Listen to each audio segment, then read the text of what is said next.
Les experts basket saison 2, épisode 11, ravi de vous retrouver pour votre rendez-vous basket sur Monaco Info, toujours en compagnie de notre consultant Ali Traoré, bonjour. Bonjour. Est-ce que tout va bien aujourd'hui ? Écoutez, tout va bien, il fait beau, je suis à Monaco, je suis avec vous, on parle basket, parfait. Et on va débriefer l'actualité, on commence tout de suite. Ali, c'était une quinzaine un petit peu particulière, très peu de matchs, j'allais dire, d'Euroleague, un seul, mais surtout une première possibilité de titre pour la Roca Team et pour cette autre équipe, avec cette fameuse Leaders Cup du côté de Saint-Chamond, et bien une opportunité ratée pour les Monégasques. Ouais, on peut dire que le plan a clairement échoué. Alors, Monaco est parti dans cette compétition avec pas mal de bonne volonté, mais malheureusement, une fois passé le quart de finale qui a posé que très peu d'adversité à la Roca Team, la demi-finale elle a été beaucoup moins maîtrisée, malheureusement, avec une défaite. 98-93 face au Paris Basket. Ma question, elle est simple. Est-ce qu'on peut gagner un match quand on encaisse 98 points ? Absolument pas. Alors, pour vous dire, je pense que même Monaco en Euroleague n'a encaissé qu'une seule fois, plus de 90 points. Donc là... on va dire que Monaco, sur ce plan-là, il y a eu un vrai zéro pointé, il faut le dire aussi. Offensivement, ça allait, mais ils n'ont pas du tout pu résister aux assauts du Paris Basketball. Et notamment de TJ Shorts, qui a été élu MVP de la rencontre. Alors on ne le découvre pas, c'est vrai qu'il fait une excellente saison et il contribue à la très bonne saison du Paris Basket. Mais voilà, dans le dernier quart-temps, remporté 23-12 par le Paris Basket, c'est là que les Parisiens ont fait la différence. Oui, bien sûr, les Parisiens ont fait la différence avec leur jeu qui n'a pas changé, ultra agressivité, avec beaucoup d'interceptions, beaucoup de piquage de ballons, alors que Monaco, on le sait, c'est une équipe qui perd très peu de ballons, qui s'est fait avoir dans ce compartiment-là. Et après, voilà, du 3 points, de la course, de la contre-attaque. Et Monaco s'est laissé emballer dans un jeu qui nous correspond, dans un match beaucoup trop offensif. Et finalement, elle est repartie la queue entre les jambes. Oui, et à la fin de la rencontre, Sacha Obradovic, le coach serbe, a sorti la sulfateuse ou le lance-flamme, comme vous voulez. Oui. Il a quand même passé une bonne petite... bon petit message à ses joueurs, en évoquant que certains avaient déjà pensé aux vacances de la trêve. Voilà, il a eu des mots assez forts quand même à la fin de la rencontre pour recadrer ses joueurs. Oui, le connaissant, c'est un entraîneur que j'ai eu aussi par le passé. C'est quelqu'un de très exigeant et dans sa philosophie, tous les matchs comptent et encore plus tous les trophées comptent. Donc lui, il avait vraiment à cœur de gagner cette Leaders Cup parce que pour l'instant, il a tout gagné en France, sauf la Leaders Cup. Et donc, c'était un objectif pour le club. On sait que le club en a déjà gagné 3, donc peut-être que ça peut paraître anecdotique, mais pour lui, c'est un peu un affront personnel, clairement. Donc maintenant, est-ce que les joueurs avaient la tête aux vacances ? Je ne sais pas, mais ce qui est sûr, c'est que là, la saison a été très longue. Monaco sort d'une phase où ils ont enchaîné tellement de matchs de suite, donc peut-être que les joueurs ils se disaient, bon, on va prendre ces Leaders Cup et après on va pouvoir se reposer un peu, et peut-être que la tête n'y était peut-être pas. Et ça n'a pas été un exploit sans lendemain pour le Paris Basket, parce que c'est la première fois qu'ils tapent Monaco dans leur histoire. Avant, c'était 6 victoires consécutives pour Monaco. Et ils ont remporté la compétition dans le derby, en dominant Nanterre en finale. Ce premier trophée pour l'histoire du Paris Basket, ça donne encore plus de crédibilité à ce projet-là ? Oui, bien sûr. Après, c'est un club qui a une trajectoire vraiment très rapide, à l'image de Monaco, qui se développe très très vite. C'est clair que ce premier trophée-là, c'est une validation. Ils sont en lice pour en gagner d'autres, notamment l'Eurocup, où ils sont entre guillemets, ils sont à 17-1. Donc oui, le projet se porte bien, donc c'est bien d'avoir d'autres locomotives que Monaco et l'Asvel dans le championnat. Donc moi, personnellement, je trouve que c'est une bonne chose pour le basket français. Et on attend une réaction rapide de la Roca Team en Euroleague. Monaco n'a joué qu'un match dans cette compétition durant cette quinzaine. C'était à Bologne, victoire 81-78, les Italiens qui n'avaient perdu avant cela qu'un seul match sur leur parquet. Oui, en Euroleague, tout va bien, vous l'avez dit, 5 victoires consécutives, dont une belle victoire à Bologne, face à une équipe qui a trusté les premières places pendant très très longtemps. Donc Monaco, on sait très bien, l'objectif numéro 1 de l'équipe, c'est de retourner en play-off. Je dirais même plus voir retourner en Final Four, je dirais même plus voir aller en finale de l'Euroleague. Donc forcément, les joueurs sont beaucoup plus concentrés. Et là, il y a moins de points marqués, clairement. Donc à ce niveau-là, il n'y a pas grand-chose à dire, sauf que tout va bien. Maintenant, il faut tenter la passe de 6. Exactement, parce que ce chiffre 5, il est symbolique. 3 fois déjà depuis que Monaco a accédé à l'Euroleague. Monaco a eu cette série de 5 victoires, mais n'a jamais réussi à faire la 6e. Là, il faudra aller la chercher sur le parquet du Barça. 2e, c'est là aussi un sacré choc qui nous attend. Ah oui, ce serait une tâche ardue, clairement. Cette passe de 6... la dernière fois que Monaco a eu 5 victoires d'affilée, elle a perdu à domicile contre Anadolu Efes. voilà, on pouvait se dire qu'à ce moment-là, c'était une passe de 6 plus facile. Là, c'est la plus difficile.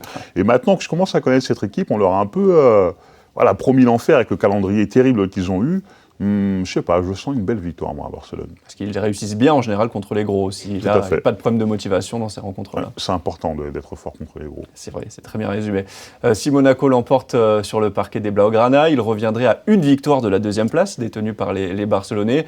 C'est presque un match qui compte double, là, dans l'optique du fameux top 4, puisqu'on ne parle plus de top 6, vous l'avez dit depuis plusieurs émissions. Maintenant, il faut être ambitieux, c'est le top 4 qu'il faut aller viser. Oui, clairement. Là, c'est le top 4, vu comment Monaco est très bien placé par rapport à ça. Synonyme d'avantage du terrain en play-off. On le sait, comment l'avantage du terrain est extrêmement important. On l'a pu voir de façon d'expérience. Olympiakos, on n'avait pas, c'est pas passé. Maccabi, on l'a vu, ça a passé. Donc clairement, le top 4 est l'objectif. Une victoire au Barcelone serait quand même un grand pas dans cette optique. Donc, allez, il n'y a plus qu'à. Ouais. Parmi les 3 autres rencontres de la quinzaine, il y en avait 2 face à l'Asvel, une en championnat, victoire 89-71, une autre en Coupe de France, en 8e. Là aussi, succès 82-72. Ça fait désormais 9 victoires consécutives pour la Roca Team face à la bande à Tony Parker. On disait à chaque fois l'avantage psychologique, etc. Là, ça commence à faire beaucoup. Ça commence à faire beaucoup, hein. C'est clairement dans la tête des joueurs, ça joue aussi. Moi, j'ai vu une Asvel qui a tenté, dans le match face à... en championnat, ils ont craqué au 3e quart-temps. Là, ça a poussé sur le 4e quart-temps. Peut-être que le prochain match, ils pourront rester dans le match jusqu'à la fin du match. Mais c'est vrai que là, vraiment, une petite victoire de l'Asvel, en plus, ça cassera un peu la monotonie. Ça commence à être un petit peu trop pareil. On les a vus aussi chercher un peu à les faire dégoupiller, mettre des coups avec aussi Fall. Ils ont tenté tout ce qu'il faut dans l'arsenal, on va dire, technique pour faire déjouer cette équipe monégasque. Pour être parfaitement complet lors de cette quinzaine, Monaco s'est aussi imposé face à une équipe en grande difficulté, les Mets, pas aussi sur le parquet, mais aussi dans tout l'environnement du club. 84-72, c'est l'heure de passer au point d'Ali. Le point d'Ali, aujourd'hui, nous allons parler NBA, bien sûr, puisqu'il y avait un week-end attendu par les fans, même si c'est un petit peu pas le cas depuis quelques années. On va vous expliquer pourquoi, avec donc le All-Star Weekend à Indianapolis et le match phare, le match des étoiles entre la conférence Ouest et la conférence Est, remporté donc dimanche soir 211 à 186 par la conférence Est, avec notamment 37 points pour le MVP Damian Lillard. Je vais vous donner quelques chiffres, Ali. 193 points marqués en première mi-temps, 67 tirs à 3 points marqués dans la rencontre, 3 fautes dans le match. Qu'est-ce que ça vous évoque ? Est-ce qu'on n'est pas encore en train de basculer de plus en plus dans une parodie de basket avec ce All-Star Game NBA ? Alors ça m'inspire 2 choses. Une chose dont j'avais parlé avant, c'est qu'en fait maintenant à NBA, avec la globalisation du jeu, il y a encore plus de talent. Là, vraiment, le pool de talent NBA, il est complètement dingue. Là, on a fait 2 équipes au Star de 12. Honnêtement, on aurait pu faire des équipes de 20. Il n'y aurait eu aucun souci.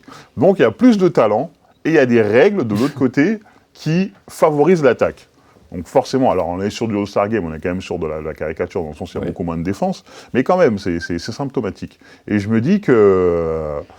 là, la NBA, à un moment donné, il va falloir commencer à réfléchir à réinstaurer des règles qui favorisent les défenses, parce que là, clairement, ça devient être du grand n'importe quoi. Là, on est sur la caricature de la caricature, que peut être la saison régulière de temps en temps.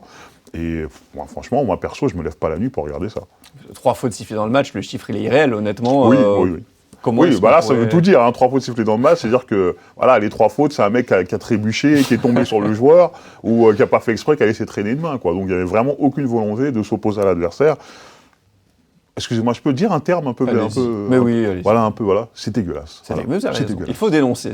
Je dénonce, c'est dégueulasse.